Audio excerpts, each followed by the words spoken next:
Hello, my name is Asher Rubin, and today we will be talking about the Auburn Tigers and how I would go about defending them and slowing down their dynamite offense. So just to start, we'll look here at Kenpom at Auburn this year. They are currently first in the country in Kenpom's offensive efficiency rating. And actually, as you can see here, Kenpom goes all the way back to 1997. And if this number stands at the end of the season, or number around 131, Auburn will have the best offensive efficiency in the Kenpom era.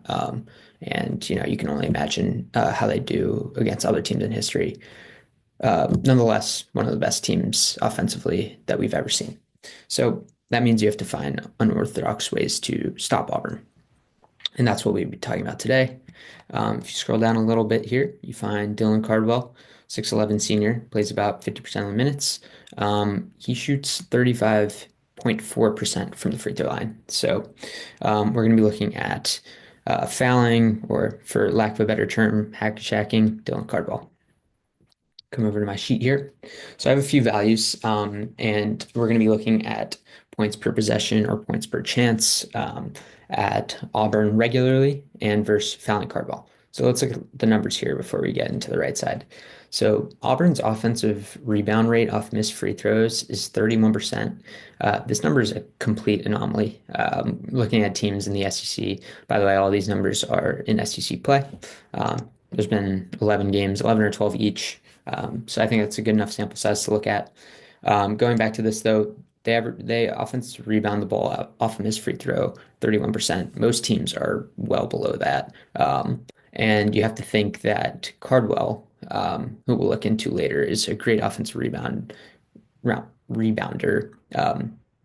factors into this number. Whereas if he is shooting free throws instead of on the block, maybe this number is a little lower.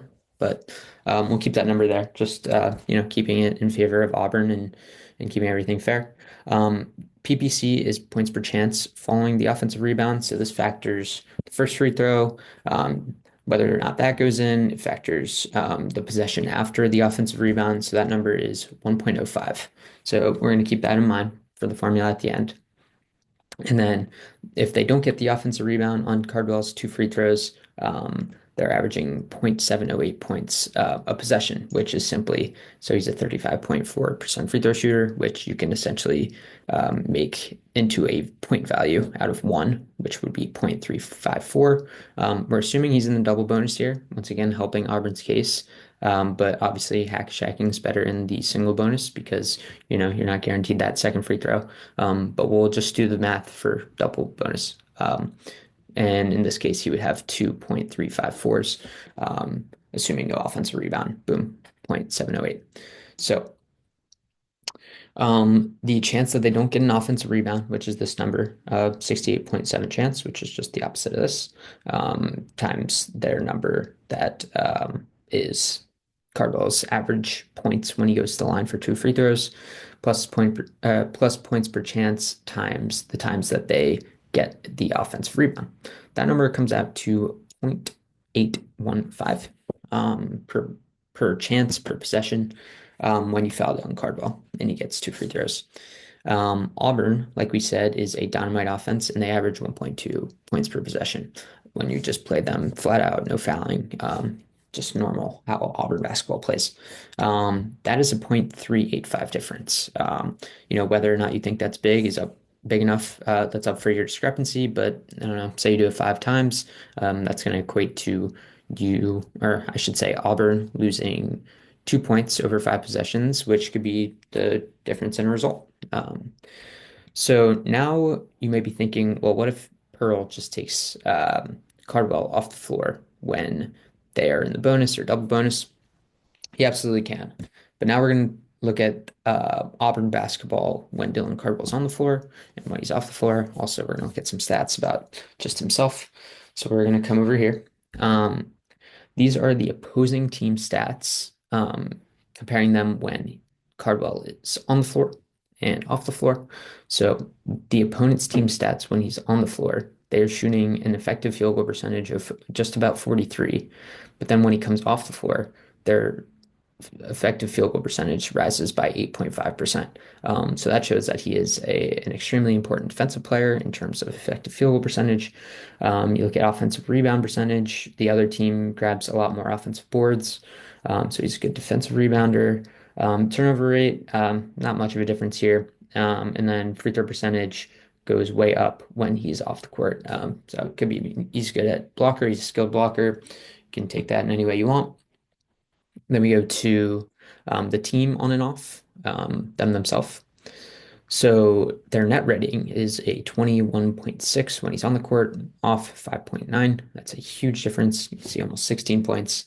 Interestingly enough, their offensive rate actually goes down by just a point when he's off the court, but that gets massively saved from the defensive rating, as you can see here. Defensive rating you want to be lower because it's points per 100 possessions. So the other team, excuse me, they are defending the other team at a 97.7 rate per 100 possessions when he's on the court, but the other team will score 114.4 when he's off the court. Pace very similar as you can see here. Effective field goal percentage, it actually goes down, but marginally. Their offensive rebound rate goes down when he's off the court. You can see he's a great offensive rebounder. There's some more stats on Kenpom that support that. Not much of a difference in turnover rate, and they actually go up in free throw attempts when he's off the court. But as you can see here, the defensive stats completely outweigh the small changes in offense. And then this graphic right here is pretty much just supporting what we set up here. So Pearl has the option to either keep Cardwell on the floor and lose about zero point 0.4 points per possession, or they can take him off and lose a significantly important defensive player. So by at least having that threat, you give Pearl some tough decisions that he has to make and could potentially slow down the best offense that we've seen in this century. Thank you.